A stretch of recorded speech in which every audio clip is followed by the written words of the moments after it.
नमस्कार। आपका बहुत बहुत स्वागत है महिलाओं की सबसे ज़्यादा प्रतिष्ठित पत्रिका गृहलक्ष्मी के फेसबुक लाइव सेशन में मेरे साथ जुड़ने के लिए।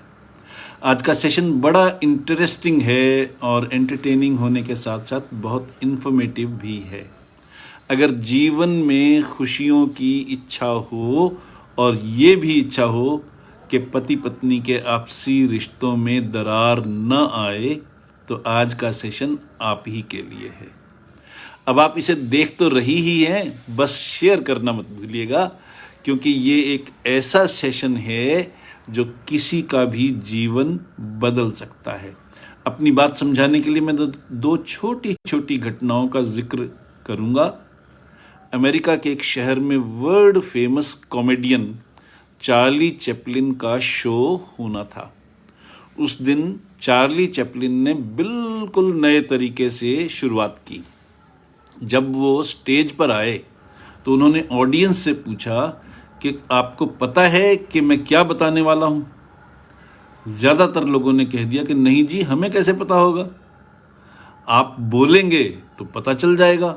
इस पर चार्ली चैपलिन ने कहा कि अगर आपको यही नहीं पता कि मैं क्या बोलूँगा तो फिर कुछ कहने का क्या फ़ायदा। और अगर ये कहकर वो मंच से नीचे उतर गए। उस प्रोग्राम के ऑर्गेनाइज़र ने उनको खींच खांच कर स्टेज पर दोबारा लाए तो उन्होंने फिर वही सवाल पूछा कि आपको पता है कि मैं क्या बताने वाला हूँ। अब की बार ऑडियंस के ज़्यादातर लोगों ने कहा हाँ जी पता है जी, पता है। अब चार्ली चैपलिन ने कहा कि अगर आपको पता ही है कि मैं क्या बताने वाला हूँ तो फिर मेरी क्या ज़रूरत है। ये कहकर वो फिर स्टेज से नीचे उतर आए। उस प्रोग्राम के ऑर्गेनाइज़र उनको फिर खींच खांच करके स्टेज पर लेकर आए तो उन्होंने फिर वही सवाल दोहरा दिया कि आपको पता है कि मैं क्या बताने वाला हूँ। इस बार ऑडियंस भी प्रिपेयर्ड थी। आधे लोगों ने कह दिया कि हमें पता है और आधे लोगों ने कह दिया हमें नहीं पता है। पर ऑडियंस का पाला भी तो वर्ल्ड फेमस कॉमेडियन से था जो हर मौके को बदस्तूर संभालना जानते थे।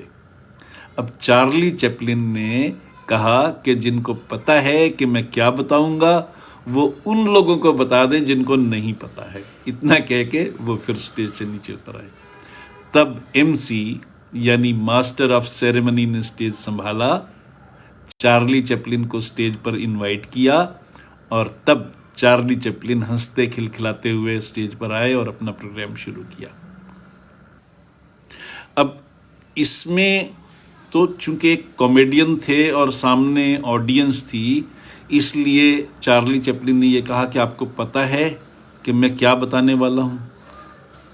और वो सवाल हाँ में आए या ना में आए, दोनों ही सिचुएशंस में जब पति पत्नी के बीच में ये सवाल आता है, अक्सर पत्नी इस बात से नाराज़ हो जाती है कि पति मेरे दिल की बात नहीं समझ रहा, जबकि पति इंतज़ार करता रह जाता है कि पत्नी अपने दिल की बात स्पष्ट शब्दों में बिना घुमाए फिराए कहे।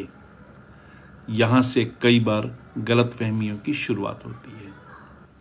दूसरी घटना दिल्ली में रहने वाले दो प्रेमियों से संबंधित है। दोनों एक ही ऑफिस में काम करते थे, एक ही मेट्रो से ऑफिस पहुंचते थे।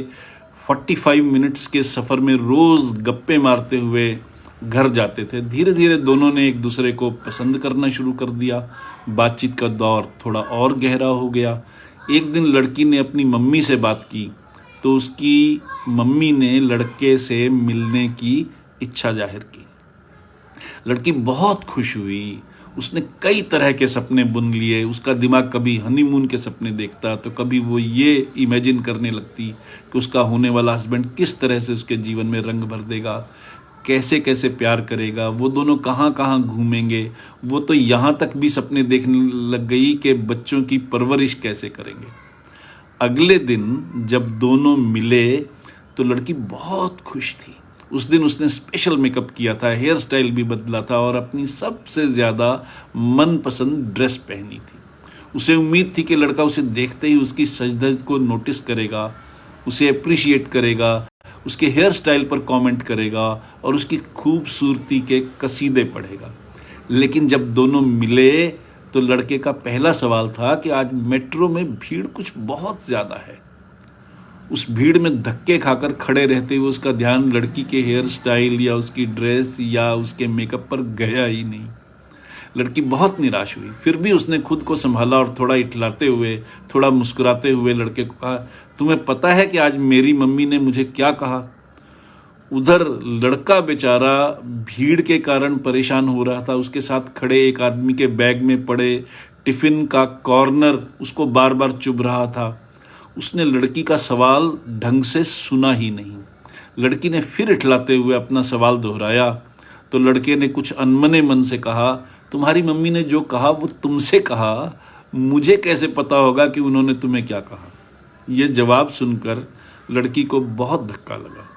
कहाँ तो उसे ये उम्मीद थी कि लड़का बड़ी उत्सुकता से और खुशी से बताओ बताओ बताओ कहता रहेगा और वो नखरे दिखाएगी। कहाँ उस लड़के ने एकदम सूखा सा जवाब दे दिया था, जरा भी रोमांटिक नहीं। ऐसे लड़के के साथ मैं ज़िंदगी कैसे बिताऊंगी भला? लड़की इतनी नाराज़ हुई कि उसने दोबारा कभी उस लड़के से बात नहीं की और वो रिश्ता जो प्यार से आगे बढ़कर शादी में बदल सकता था, जीवन भर के साथ में बदल सकता था, वहीं का वहीं खत्म हो गया। इन दो घटनाओं का मतलब क्या है? इन दो घटनाओं से हम क्या सीख सकते हैं?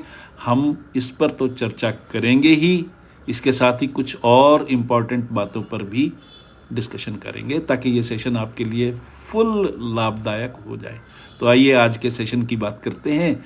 एक बार फिर आपका बहुत बहुत स्वागत है हमारे इस फेसबुक लाइव सेशन में। इस प्रोग्राम में हर हफ्ते रविवार को शाम 5 बजे हम एक नया टॉपिक लेकर हाजिर होते हैं। हमारा आज का टॉपिक है आह चाह विवाह। मैं हूं पीके खुराना, मैं एक हेल्थ एंड हैप्पीनेस गुरु हूं, यानी मैं इस बात की काउंसलिंग करता हूं कि हम बिना दवाई के सेहतमंद कैसे रहें, सफल कैसे हों और सफलता के साथ साथ सच्ची खुशी कैसे हासिल करें। Holistic success coupled with genuine happiness. और इस प्रोसेस में मैं दिल से, दिमाग से, आत्मा से कूड़ा चुन लेता हूँ। I am the rag picker of the soul. मैं आपको वो बताता हूँ जो मेरे अपने जीवन में गुजरा है और उससे जो सीख मिली है। मैं बस वही शेयर करता हूँ और इस उम्मीद में शेयर करता हूँ कि मेरे जीवन से जो सीख मुझे इतने साल गंवा कर मिली है वो आपको तुरंत मिल जाए। तो इसके लिए हमें गृह लक्ष्मी की पूरी टीम का थैंकफुल होना चाहिए कि गृह लक्ष्मी ने हमें एक ऐसा कारगर प्लेटफॉर्म दिया है जहां हम और आप इकट्ठे होकर एक दूसरे से सीख सकते हैं। मैं जीवन के वो सबक सिखाता हूं जिससे आप सब जीवन में आगे बढ़ सकें, सफल हो सकें, जॉब में हो तो प्रमोशन पा सकें और बिजनेस में हो तो बिजनेस को और भी बढ़ा सकें। लेकिन मेरा काम यही ख़त्म नहीं होता। मैं जो कुछ सिखाता हूँ उसका बेसिक प्रिंसिपल ये है कि आदमी सफल हो पर सफलता के चक्कर में घुन बनकर पिस ना जाए, सफलता के चक्कर में सेहत ना गंवा दे, सफलता के चक्कर में खुशियों से महरूम ना हो जाए और सफलता के कारण इतना ईगोइस्टिक ना हो जाए कि उसके रिश्ते ही खराब हो जाएं और सफलता के कारण उसे इतना गुमान ना हो जाए कि वो कंट्रोल से बाहर होकर अनाप शनाप काम करने लग जाए, इल्लीगल काम करने लग जाए, इमोरल काम करने लग जाए और जेल जाने की नौबत आ जाए। इसीलिए मैं ये भी कहता हूँ कि मैं दिल से, दिमाग से और आत्मा से कूड़ा चुन लेता हूँ। I am the rag picker of the soul. आइए अब शुरू करते हैं आज का सेशन। हमारा टॉपिक है आह चाह विवाह। हम रिश्तों की मजबूती की बात तो करेंगे ही, पर आज का सेशन खत्म होने से पहले मैं आपको एक ऐसा मंत्र दूंगा जिसके बारे में मेरी गारंटी है कि आपने आज से पहले उस पर कभी भी ध्यान ही नहीं दिया होगा। ये मेरी एक खास रिसर्च है, खास एक्सपीरियंस है। मैं आज के सेशन में आपको इस रिसर्च की जानकारी दूंगा। उसे समझाने में मुझे मैक्सिमम 1 मिनट लगेगा और आपको उसको समझने में 30 सेकंड मुश्किल से लगेंगे। इसलिए आज के इस सेशन पर पूरा फोकस कीजिए। आपसी रिश्तों की मजबूती का पहला मंत्र ये है कि बात करते समय कोई भी बात करते समय हम हमेशा अपने चॉइस ऑफ वर्ड्स का ध्यान रखें। बात यही ख़त्म नहीं होती, ये ध्यान रखना भी उतना ही ज़रूरी है कि बात करते वक्त हमारी टोन, हमारे एक्सप्रेशंस और हमारी अपनी बॉडी लैंग्वेज पर भी हमारा ध्यान हो। जब हम किसी अनजान आदमी से मिलते हैं या जान पहचान वाले से मिलते हैं तो हम सारी फॉर्मेलिटीज़ का आप ध्यान रखते हैं, लेकिन आपसी रिश्तों में हम शायद अक्सर ये चीज़ भूल जाते हैं। अक्सर हम जाने अनजाने अपने साथी की फीलिंग्स को हर्ट कर बैठते हैं, और ऐसा जब लंबे टाइम तक चलता है तो कहानी डिवोर्स पर जाकर ख़त्म होती है। गड़बड़ ये है कि हम अक्सर ये नहीं समझ पाते कि सामने वाले को हमारे वर्ड्स से भी ज़्यादा चोट हमारी टोन और हमारे एक्सप्रेशंस ने पहुंचाई है। हमारे फेस एक्सप्रेशंस, हमारी बॉडी लैंग्वेज, बात कहने का हमारा लहजा हमारे वर्ड्स से भी ज़्यादा असर डालते हैं। चॉइस ऑफ वर्ड्स का फ़र्क पड़ता ही है, पर उससे भी ज़्यादा, कहीं ज़्यादा फ़र्क इस बात का पड़ता है कि हमने जो कहा वो कैसे कहा। ये एक साइंटिफिक फैक्ट है कि हमारे वर्ड्स का असर सिर्फ 45% है। 45% वर्ड्स की चॉइस का असर तो है ही, पर उससे ज़्यादा फ़र्क 55% फ़र्क इस बात से पड़ता है कि बोलते समय हमारी टोन कैसी थी, उसमें सेटायर था, एंगर था, हिकारत थी या प्यार था। हमने क्या कहा उससे भी ज़्यादा फ़र्क इस बात से पड़ता है कि हमने जो कुछ भी कहा वो कैसे कहा। हमारी बॉडी लैंग्वेज और हमारी टोन, इनका असर बहुत गहरा है।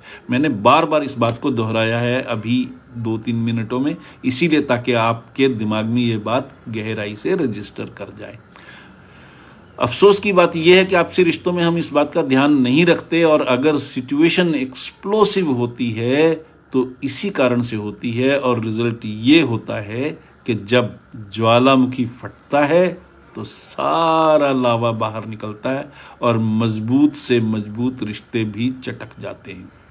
यहाँ कोई गुणा भाग नहीं चलता, मल्टीप्लिकेशन डिवीज़न नहीं होती, हम इमोशंस चलती हैं।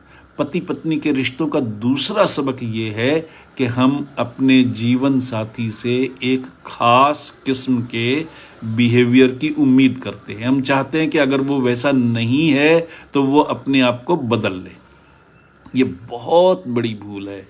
हम खुद को तो बदलना नहीं चाहते, पर ये ज़रूर चाहते हैं कि सामने वाला हमारी खातिर खुद को बदल दे। हमारी फिल्म इंडस्ट्री में एक बहुत बड़े एक्टर हुए हैं, सईद जाफरी। लगभग 60 इयर्स तक वो फिल्म, रेडियो, स्टेज और टेलीविज़न पर छाए रहे। सन 2015 में वो भगवान को प्यारे हो गए। उनके स्वर्गवास के बाद उनकी डायरी में उनकी 2 शादियों का जिक्र है। मैं उनकी डायरी के उसी पन्ने को बिना अपने किसी कमेंट के बताता हूँ ताकि आपको बात की गहराई समझ में आ जाए। सईद जाफरी कहते हैं कि जब मैं 19 इयर्स का था, जब मेहरुन्निसा से मेरी शादी हुई और वो 17 इयर्स की थी।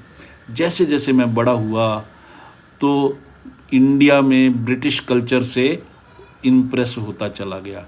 मैं फ्लुएंट इंग्लिश बोलना सीख गया, ग्रेसफुली सूट पहनना सीख गया, इलीट लोगों के एटिकेट सीख लिए। लेकिन मेहरुन्निसा मुझसे बिल्कुल उलट थी। वो एक टिपिकल हाउसवाइफ थी। मेरी सलाह और तकाज़ों से उनके तौर तरीक़ों में कोई बदलाव नहीं आया। वो एक ओबीडियंट वाइफ, लविंग मदर और एक एफिशिएंट होम मेकर थी। लेकिन जो मैं चाहता था वो नहीं थी। जितना मैं उन्हें बदलने की कोशिश करता, उतना ही हम दोनों के बीच फासले बढ़ते चले गए। धीरे धीरे वो एक प्यारी सी यंग लेडी से बदलकर एक डरी हुई, इनसिक्योर लेडी में तब्दील हो गई। इसी दौरान मैं अपनी एक को एक्टर की तरफ अट्रैक्ट हो गया और उसमें वो सब कुछ था जो मैं अपनी बीवी में देखना चाहता था। शादी के 10 साल बाद मैंने मेहरुनिसा को तलाक दे दिया, घर छोड़ दिया और अपनी को एक्टर से शादी कर ली। मैंने मेहरुनिसा और अपने बच्चों की फाइनेंशियल सिक्योरिटी इंश्योर कर दी थी। 6-7 महीनों तक सब कुछ ठीक ठाक चलता रहा। इसके बाद मुझे एहसास हुआ कि मेरी नई बीवी उतनी केयरिंग और एफेक्शनेट नहीं है। वो सिर्फ अपनी खूबसूरती, अपनी एम्बिशन, अपनी एस्पिरेशंस के बारे में सोचती है। कभी कभी मैं मेहरुनिसा के प्यार भरे टच और मेरे लिए फिक्र को मिस करता था। जिंदगी बीतती गई। मैं और मेरी नई पत्नी, हम दोनों एक घर में रहने वाले 2 लोग बन गए। हम एक नहीं हो पाए। मैं कभी ये देखने नहीं गया कि मेहरुनिसा और मेरे बच्चों का क्या हुआ। दूसरी शादी के 6-7 साल बाद मैं माधुरी में एक आर्टिकल पढ़ रहा था जो एक उभरती हुई शेफ के बारे में थी, जिन्होंने हाल ही में अपनी रेसिपीज़ की किताब लॉन्च की थी। उनका नाम था मधुर जाफरी। जैसे ही मैंने उस स्मार्ट और एलिगेंट महिला की तस्वीर देखी, मैं दंग रह गया। वो मेहरुनिसा थी। ऐसा कैसे मुमकिन था? उन्होंने दोबारा शादी कर ली थी और अपना मेडन नेम भी बदल लिया था। उस समय में मैं स्विट्ज़रलैंड में फिल्म की शूटिंग कर रहा था। मेहरुनिसा अब यूएस में रहती थी। मैं अगली फ्लाइट से यूएस पहुंचा। मैंने मेहरुनिसा के बारे में पता किया और उनसे मिलने गया। उन्होंने मुझसे मिलने से इनकार कर दिया। मेरी बेटी 14 इयर्स की थी और बेटा 12 इयर्स का था। उन दोनों ने कहा कि वो आखिरी बार मुझसे बात करना चाहते हैं। मेहरुनिसा के नए हस्बैंड उनके न मिलने के फैसले में उनके साथ थे। मेरे बच्चों के भी वे कानूनी पिता थे। आज की तारीख में भी मैं भूल नहीं पाता कि मेरे बच्चों ने मुझे क्या कहा था। उन्होंने मुझसे कहा कि हमारे नए पापा को पता है कि असली प्रेम क्या होता है। बच्चों ने बताया कि मेहरुनिसा को उनके दूसरे पति ने कभी बदलने की कोशिश नहीं की, क्योंकि वो खुद से ज़्यादा अपनी बीवी को प्यार करते थे। उन्होंने मेहरुनिसा को अपने तरीके से ग्रो करने के लिए, डेवलप होने के लिए स्पेस दिया। मेहरुनिसा जैसी थी, उन्होंने उन्हें वैसे ही एक्सेप्ट किया। कभी उन पर अपनी इच्छाओं को पूरा करने के लिए प्रेशर नहीं बनाया। और अपने दूसरे हस्बैंड के साथ आज वो कॉन्फिडेंस से भरी, प्यार देने वाली, इंडिपेंडेंट लेडी के रूप में बदल चुकी हैं। ये उनके दूसरे पति के सेल्फलेस लव और एक्सेप्टेंस का असर था, जिससे ये पॉसिबल हो सका। जबकि आपकी स्वार्थपरता, डिमांड और माँ को उनके अपने ढंग से होने को एक्सेप्ट न करने की वजह से वो सेल्फ कॉन्फिडेंस खो बैठी थी और अब आपने अपनी सेल्फिशनेस में उन्हें छोड़ दिया। आपने कभी माँ को प्यार नहीं दिया। आपने हमेशा खुद को प्यार किया, और जो खुद से प्यार करते हैं वो कभी किसी और को प्यार नहीं दे सकते।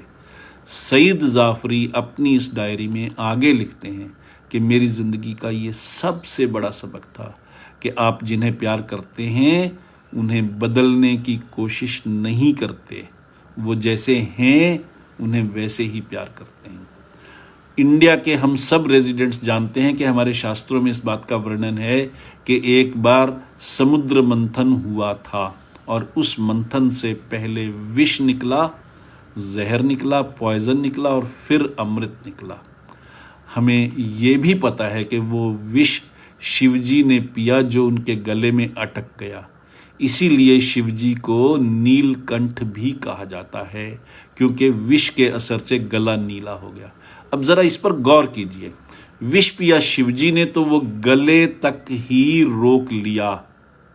हम अपने फैमिली रिलेशंस में इस एक फैक्ट का ध्यान रखें तो रिश्ते कभी खराब नहीं होंगे।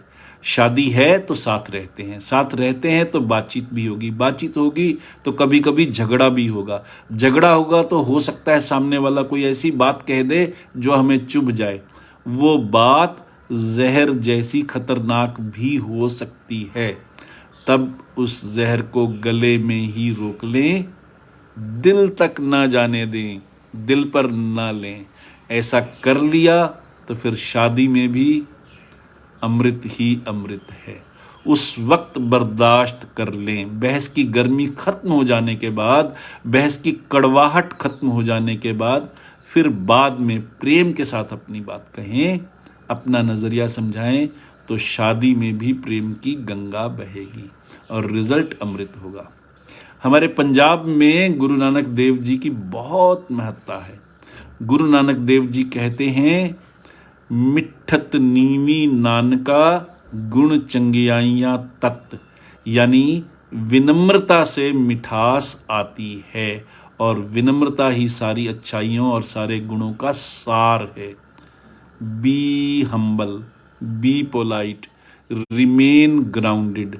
जिंदगी की असलियत को एक्सेप्ट कीजिए, अपना नज़रिया बदलिए, अपने सोचने का ढंग बदलिए, दूसरों को बदलने की कोशिश मत कीजिए। आप जितना किसी को बदलने की कोशिश करेंगी या करेंगे, उतना ही निराश होंगे, उतने ही चिड़चिड़े होंगे, उतने ही उदास होंगे और शायद डिप्रेस भी हो जाएं। पर आपका अच्छा व्यवहार किसी को बदल सकता है, बिना किसी और कोशिश के भी बदल सकता है। जहां कमी दिखे सामने वाले में, वहां प्यार बढ़ाइए। फिर भी काम न बने तो प्यार की खुराक बढ़ाइए। इससे बढ़िया दुनिया में और कोई दवाई नहीं है। यही दवाई खाते रहिए और यही दवाई खिलाते रहिए। आखिरी बात, सामने वाला आपका जीवन साथी है, कोई पर्दा नहीं है बीच में। शरीर, मन, आत्मा सब उघड़े हुए हैं जीवन साथी के सामने। उसे घुमाइए मत। जो चाहिए साफ साफ कहिए, प्रेम से कहिए, पर साफ साफ कहिए। एक रिसर्च हुई थी, उसमें वो बताया गया था कि अगर किसी लेडी को ए चाहिए तो वो अपने हस्बैंड से ए नहीं कहती, बी नहीं कहती, सी नहीं कहती, डी कहती है। आदमी बेचारा घूम जाता है, अंदाजा लगा ही नहीं पाता कि उसकी वाइफ असल में क्या चाहती है। लड़ाई यहाँ से शुरू हो सकती है, बल्कि यहीं से शुरू होती है। घुमाइए मत। ए चाहिए तो ए कहिए, डी मत कहिए। अंदाज़ा गलत ही होगा, लड़ाई बढ़ेगी ही। वो काम मत कीजिए। जीवन को सिंपल बनाइए। ए चाहिए तो ए कहिए, प्रेम से कहिए, पर ए कहिए। ये कुदरत का नियम है। औरत अंदाज़ा लगा सकती है, जल्दी लगा सकती है, आदमी नहीं लगा सकता। ये कुदरत का नियम है, इसे ना आप बदल सकती हैं न मैं बदल सकता हूँ। इसलिए इसका ध्यान रखिए और अंदाज़ा न लगा पाएँ आपके पति देव तो उनको दोष मत दीजिए। ये समझिए कि कुदरत ने आदमी में ये कमी जानबूझकर छोड़ी है ताकि औरत इसे समझकर समझदारी से काम ले और घर में प्यार बढ़े। इसका ज़्यादा खुलासा करने की ज़रूरत नहीं है। आदमी की इस कमी का आपको फ़ायदा है, इसे अपने फ़ायदे में यूज़ कीजिए और घर में प्रेम की गंगा बहाती रहिए।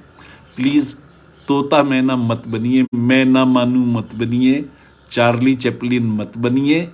ये मत सोचिए कि पतिदेव को आपके दिल की बात का अंदाज़ा खुद ही लगा लेना चाहिए। इसकी शिकायत मत कीजिए, इसे दिल पर मत लीजिए, फिर जीवन सरल हो जाएगा। जीवन सरल हो जाएगा और सुखी हो जाएगा, रिश्ते मजबूत होंगे और उनमें दरार की शंका नहीं रहेगी। तो बस फिर जो मन में हो कहिए, पर कहिए प्रेम से। अब जब आपको ये लगे कि पति देव को आप कुछ समझाना चाहती हैं या आपके पति देव से आप कुछ पूछना चाहती हैं किसी चीज़ को लेकर, उनकी किसी गलती को लेकर, उनकी किसी कमी को लेकर, उनके किसी बिहेवियर को लेकर, उनके किसी स्वभाव को लेकर, और सिर्फ पति देव के साथ ही नहीं, रिश्तों में कहीं भी, आप अपने बच्चे के साथ, ऑफिस में कलीग्स के साथ, जब भी आपने दरियाफ्त करना हो तो हम जिसे कहते हैं 5W1H, उसका प्रयोग किया जाता है। कैसे, मैं समझा देता हूँ। 5W क्या है? When, where, which, who, what, और 1H है हाउ, यानी कब, कहाँ, कौन सा, कौन, क्या और कैसे। हाउ कैसे, व्हाट क्या, व्हेन कब, वेयर कहाँ, विच कौन सा, हु कौन। आप इन तरह के सवालों से दरियाफ्त कर सकती हैं कि आपके पति के दिल में क्या था। मान लीजिए उन्होंने कोई गलत काम किया, तो आपको ये पूछना चाहिए आपके दिल में क्या आया, आपने क्या महसूस किया, किसने ऐसा कहा, किसके कारण आपको महसूस हुआ, वगैरह वगैरह। ये जो मैंने 5W और 1H की बात कही है, इसको हम सब लोग जानते हैं। इसमें ध्यान ये रखना है कि इसमें वाई का प्रयोग नहीं करना, क्यों का प्रयोग नहीं करना। आपने ऐसा क्यों किया, ये सवाल जब पूछा, चाहे बच्चे से, चाहे पतिदेव से, चाहे पत्नी से, चाहे कलीग से, चाहे जूनियर से, किसी से भी पूछा, तो क्या रिजल्ट होगा? रिजल्ट ये होगा कि सामने वाले का डिफेंस मैकेनिज्म सामने आ जाएगा, खड़ा हो जाएगा। वो अपने आप को डिफेंड करने की कोशिश करने लगेगा, और जब वो डिफेंड करने की कोशिश करने लगेगा तो हो सकता है वो झूठ बोले, और वो झूठ कभी ना कभी खुल जाएगा, और जब खुलेगा तो रिश्ते और खराब होंगे। सच देर में सामने आएगा। इसलिए क्यों से सवाल मत कीजिए, क्यों किया मत कहिए। ये पूछिए किस कारण से, कि कौन था, किस कारण, आपकी सोच क्या थी, इसकी जगह पे हम और क्या कर सकते थे। इस तरह के जब हम सजेशंस देते हैं, इनडायरेक्ट सवाल पूछते हैं, तो धीरे धीरे सामने वाले को समझ में आता है कि वो उस गलत काम की जगह पे सही काम कौन सा कर सकता था, उसके पास ऑप्शंस और क्या हो सकते थे, क्या और विकल्प हो सकते थे, क्या और चुनाव हो सकते थे, क्या और चॉइसेस हो सकती थी। और अगली बार फिर उस व्यक्ति के लिए, चाहे वो आपके जीवन साथी में पत्नी हो, पति हो, बच्चे हों या कोई और हो, उनको ये समझ में आएगा कि चॉइसेस को चुनने के लिए उनके पास क्या टूल्स हैं, और वो उनका उपयोग करेंगे। रिश्ते खराब नहीं होंगे, काम भी खराब नहीं होगा। तो सिर्फ ये टूल ध्यान रखिए कि सवाल में क्यों नहीं आना चाहिए। ये मेरे जीवन का ख़ास अनुभव है। 40 साल से इस अनुभव को मैं अपने कॉरपोरेट लाइफ में, पारिवारिक लाइफ में, मित्रों के साथ, जहाँ जहाँ काउंसलिंग देता हूँ वहाँ भी, हर जगह पर मैंने लगातार प्रयोग किया और लगातार देखा है इसकी एफिकेसी बहुत ज़्यादा है, इसका प्रभाव बहुत ज़्यादा है, इसका फ़ायदा बहुत ज़्यादा है। इसलिए मैं आपको ये टूल स्पेसिफिकली, बहुत आसान टूल है, आपने सिर्फ ऐसा सवाल नहीं पूछना जिसमें क्यों आ जाए, और आपके हाव भाव प्यार वाले हों, गुस्से वाले ना हों, अहंकार वाले ना हों, तिरस्कार वाले ना हों, तो रिश्तों में कभी भी गड़बड़ी होने के चांसेस नहीं होंगे। रिश्ते बनाए रखना ज़्यादा ज़रूरी है, बाकी सब कुछ सेकेंडरी है। जीवन में रिश्ते होंगे तो खुशियाँ होंगी, रिश्ते होंगे तो सपोर्ट होगी, रिश्ते होंगे तो आपसदारी होगी, रिश्ते होंगे तो एक दूसरे के सुख दुख में साथ देने वाला, बैठने वाला होगा। और रिश्ता टूट गया तो फिर तो टूट गया। इसलिए इतनी सी बात का ध्यान रखना कि वर्ड्स का ध्यान रखना, वर्ड्स में क्यों का प्रयोग न करना, और अपने हाव भाव का ध्यान रखना, फेशियल एक्सप्रेशंस का, बॉडी लैंग्वेज का ध्यान रखना। ये 3 छोटी छोटी सी बातें हैं जिनका उपयोग कोई भी कर सकता है, आप भी कर सकती हैं। बस इतनी सी बात थी, इसे समझ लेने से रिश्ते सुधर जाते हैं। धन्यवाद। आखिर में मैं यही कहूँगा कि आप सब ने इतने धीरज के साथ मेरे साथ इतना समय गुजारा, इसके लिए दिल से शुक्रिया। आपके मन में कोई सवाल हो, कुछ पूछना हो, बताना हो, या कोई सुझाव देना हो, तो मुझे ईमेल कीजिए या व्हाट्सएप कीजिए। मेरी मेल आईडी है भी बहुत आसान, आप मुझसे मेरी मेल आईडी pkk@happinessguru.in पर संपर्क कर सकती हैं, या फिर हमारे नंबर 6284696674 पर व्हाट्सएप कीजिए। याद रखिए, सिर्फ व्हाट्सएप करना है, फ़ोन नहीं करना। व्हाट्सएप करेंगी तो जवाब ज़रूर मिलेगा, और अगर बातचीत की ज़रूरत होगी ही तो दोनों की कन्वीनियंस के मुताबिक टाइम फिक्स कर लेंगे और बात भी हो जाएगी। इसके साथ ही आज के प्रोग्राम का टॉपिक आह चाह विवाह अब समाप्त होता है। अपने host health and happiness Guru PK Khurana को अब इजाज़त दीजिए। अगले हफ्ते रविवार को शाम 5 बजे फिर मिलते हैं एक नए टॉपिक के साथ। तब तक के लिए खुश रहिए, स्वस्थ रहिए और जीवन का आनंद लीजिए। नमस्कार।